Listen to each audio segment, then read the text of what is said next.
Chapter 395, The Sheriff Beyonder Characteristics. Black Emperor. The hanged man, who was casually listening to Miss Justice, suddenly raised his head. His gaze suddenly became sharp and piercing. He had just learned that the card in Mr. Fool's hand was one of the cards of blasphemy created by Emperor Roselle. The name of the card was Black Emperor. Does this have to do with Mr. Fool? Alger quickly glanced at the end of the long bronze table before immediately lowering his head. If it was really done by Mr. Fool's Blessed, this definitely isn't a simple matter. Alger listened attentively to Miss Justice's subsequent descriptions. Fors, who had long since learned of this from Zio and had some predictions about it, also gave the fool a glance. She wanted to see the truth from the concealed entity's reaction, but the fool remained as calm as ever in the thick gray fog. Audrey, who wasn't able to glean anything either, paused for a moment, then continued. The victim is a tycoon, Capim. Many rumors point to him being the biggest human trafficker in Backland. Hero bandit Black Emperor infiltrated his villa and robbed him of his life, rescuing many innocent girls who were locked up in his underground dungeon. When Capim's corpse was discovered, it was covered with a deck of tarot cards. His face was covered with the cards, Judgment, and the Emperor. She didn't mention the safe, as she found it unimportant. Covered with tarot cards. Is that the symbol for when our tarot club takes action?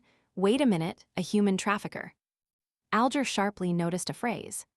He turned to the end of the long bronze table and humbly asked, Mr. Fool, is Capim related to the disappearance of the colonial slaves?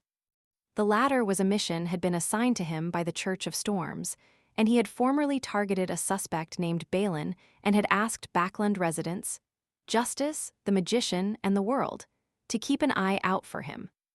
As a result, upon hearing the word human trafficker, Alger intuitively believed that it had something to do with the disappearance of many tribes on the southern continent and the flight of many slaves from many islands in the Sanya Sea. He felt that only a matter such as this, which seemed to hold some secrets, could interest Mr. Fool. Of course, it cannot be ruled out that it was an independent act by Mr. Fool's Blessed. He couldn't possibly be waiting for everything to be arranged like a manipulated puppet. Alger thought, Capim has something to do with the recent disappearance of the colonial slaves.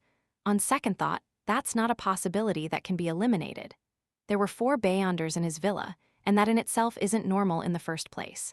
Even if a tycoon like him were to hire Beyonder bodyguards, then he would only be able to get a sequence 7 and 2 sequences 8s or 9s at most. Back then, Harrah's, together with his mystical items, was equivalent to a sequence 5 expert. The hanged man's words jolted Klein's thoughts, as he felt that the matter could vaguely be linked together. However, he wasn't sure about his theory, and he could only disregard the hanged man's question. He chuckled and said, My Blessed made some minor contributions in this matter. As expected.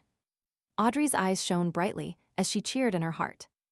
As expected, it's the first time that I encountered anything to do with the Tarot Club in real life. Fors was half happy and half wistful.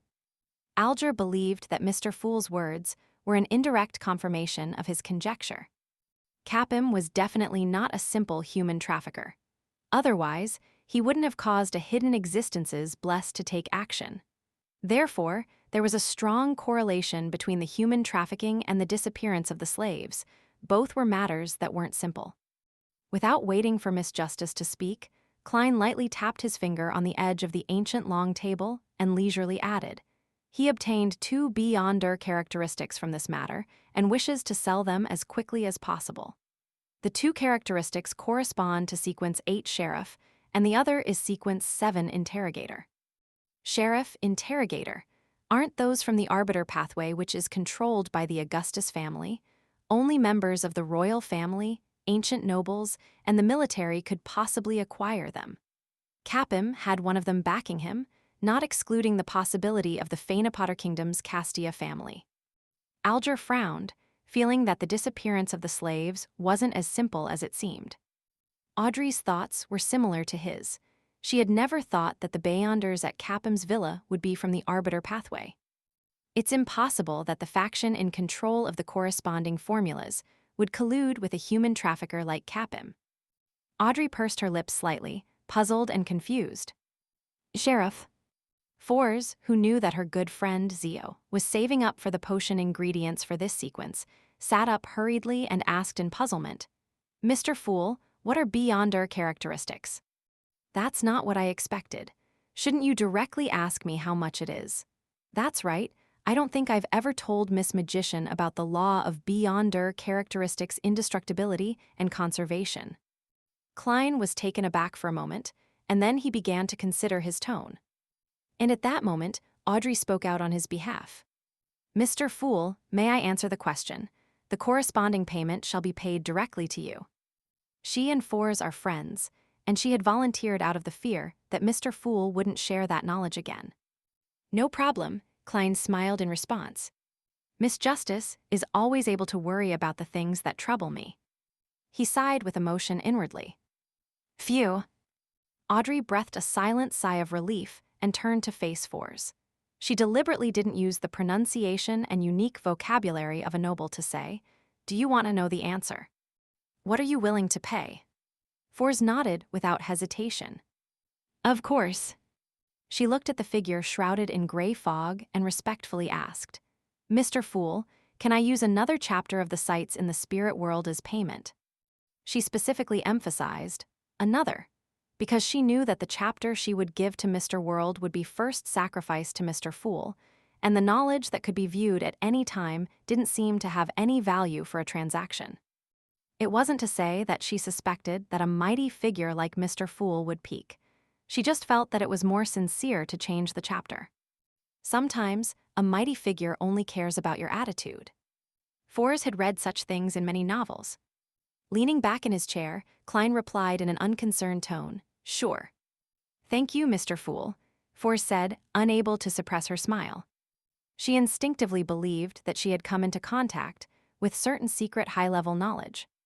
Audrey was completely relieved as she smiled faintly. In the Beyonder world, there is a law. Remember, it's a law. In similar pathways, the total Beyonder characteristics are conserved, never reducing or increasing. It will only move from one entity to another, changing from one form to another. Therefore, after the death of a Beyonder, their characteristics will be separated and become equivalent to the main ingredient of a potion. Oh, apart from the remains of rampagers. There are too many latent troubles with those, so they can only be made into items. After the death of a Beyonder, their characteristics will be separated and become equivalent to the main ingredient of a potion. In that instance, it was as if lightning flashed through Force's mind, allowing her to understand many things. It turns out that the remains Mrs. Alisa left me was her Beyonder characteristic. It turns out that in the eyes of others, every Beyonder is equivalent to walking ingredients. That's really dark. Force clenched her fists tightly, feeling that the Beyonder world was essentially filled with madness. However, she didn't feel disgusted by the fact that she had become a Beyonder, because she had consumed the Beyonder characteristics left behind by Mrs. Alisa. Instead, it gave her a faint sense of warmth.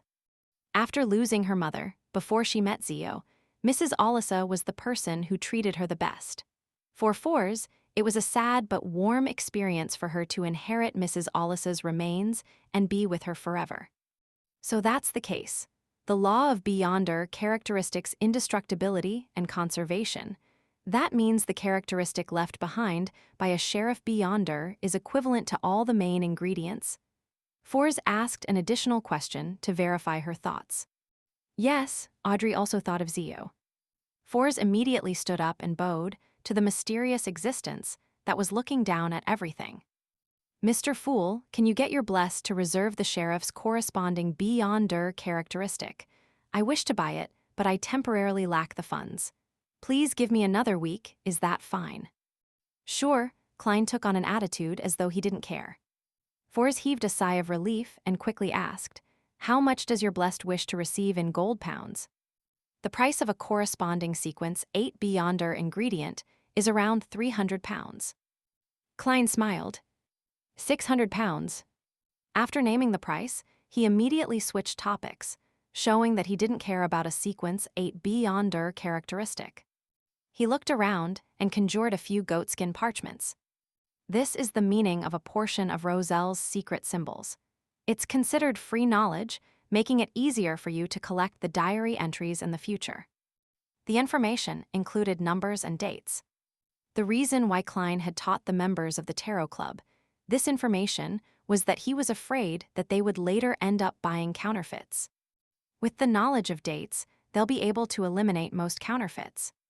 Klein chuckled inwardly. Audrey and the others were pleasantly surprised, never expecting to gain such knowledge. Although they had already discovered that the secret symbols on the goatskin were the simplest ones, they all believed that this was a good start. With a first time, there would be a second time and a third time. After a short exchange, Klein said in a gentle tone, "Let us end today's gathering here." "By your will." Audrey Alger and the others stood up at the same time and bowed. The crimson rays of light dissipated, and the ancient palace above the gray fog returned to its former tranquility. Only Klein was left sitting alone on the high back chair belonging to the Fool.